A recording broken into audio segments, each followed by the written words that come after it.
Pagod ka na ba kakahanap ng e-bike na babagay sa'yo? In this video, itong tumatakbong Rhino ang kasagutan sa problema nyo. And here's why. So naririto tayo ngayon sa Kuda, Cavite City para alamin kung ano ang bestseller nila ngayon. Kung naghahanap kayo ng maporma, matibay at exciting gamitin, baka ito na yon. Dito nyo na makita sa Kuda. Ano nga ba ang bestseller nila ngayon? Isa sa bestseller unit namin dito sa Kuda, Cavite City, ito po ang Rhino. Ito po yung 3-wheeled e-bike ho namin. Rhino ba? Yung Rhino yung liver spread pala yan. Para kanino siya bagay? Rhino ho namin is mabenta para sa mga momshies natin na merong nahati sa school. Colors po ng Rhino na available, black, red, green, and blue. 4 colors option po ang available. Ang distance ho for standard battery is aabot po siya ng Rosario, Balican, dito ho sa Cavite City, or 30 to 35 kilometers. And then for upgraded battery naman ho, aabot ho siya ng 35 to 40 kilometers. So, o kaya, pwede ho tayong mag-SM Bacoor or SM Tansa. Kaya layo na, makakabalik pa yun, ma'am. Yes, sir. Basta make sure lang ho na fully charged ang ating. Pero pag naging ambisyoso, pumunta ng DASPA, ma'am. Saan pwedeng makicharge? For emergency purposes po, pwede ho tayong mag-charge. So, meron ho tayong branch sa Tansa, meron din ho sa GMA, meron din ho sa Imus. Isa Unit sa na advantage Rhino is meron na ho siyang anti-theft alarm. Paano ho gamitin yung anti-theft alarm? Meron ho kami remote dito, sir. Pipindutin ho natin itong nasa left side. Once na na-click na ho natin yung... So, for example lang ho, na may makasagi sa unit natin. Ayan. So, maririnig nyo ho, mag-a-alarm yung ating e-bike. For example lang ho, na hindi pa nakontento yung magtatangkang kumuha ng unit natin. For example lang ho, Tinulak pa rin niya. Oo. Ayan.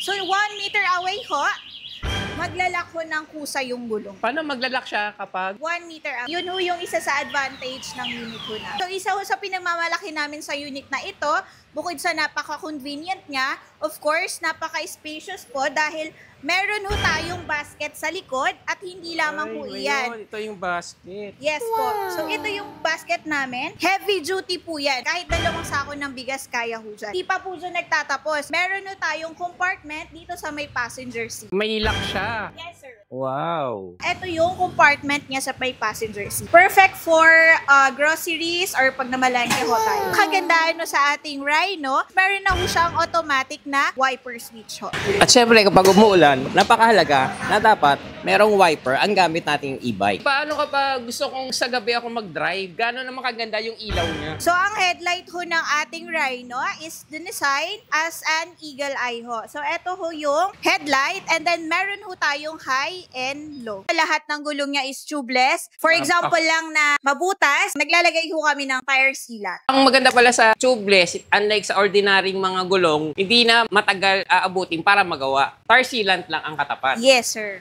Personally, nasubukan ko kanina i-drive itong Rhino. Masasabi ko very smooth yung andar niya. Alam ko lang ngayon kung bakit bestseller itong Rhino ng Kuda. Dahil kanina, sinubukan kong i-drive ito. Meron tayong standard and upgraded po. Yung standard natin, sir, is nasa 60 volts and 23 ampere. Nagkakahalaga po siya ng 51,800. Kapag naman ho yung upgraded battery, which is 60 volts, 32 ampere is 55,800 po. For cash basis po, meron po tayong promo na less 2,000 if cash basis po. Meron ho tayong promo for side cover or yung trapal. Original price po nun is 2,500. Pero upon purchase ho, ibibigay na lang ho namin siya ng 1,000 pesos. Then aside pro cash, ma'am, ano pa ibang mode of payment? Kung may cash tayo, so mayroon din ho tayong installment basis. And then, our mode of payment po, aside from cash, ayan, so pwede rin ho tayong mag-payment through bank transfer or GCash to bank. Napakadali lang ho mag-process dito sa Kuda. As long as complete requirements ho tayo, so 1-day process lang ho yan. And then, for example, na complete requirements na ho tayo, release within a day ho. Kasi napakabilis ho ng approval dito sa Kuda, Cavite City. Pag gusto na nilang bumili, saan naman kayo pwedeng makita? Inaanyayahan ho namin yung mga viewers ho natin dyan na gustong bumili ng e-bike or interested na makita yung mga unit namin. We are located at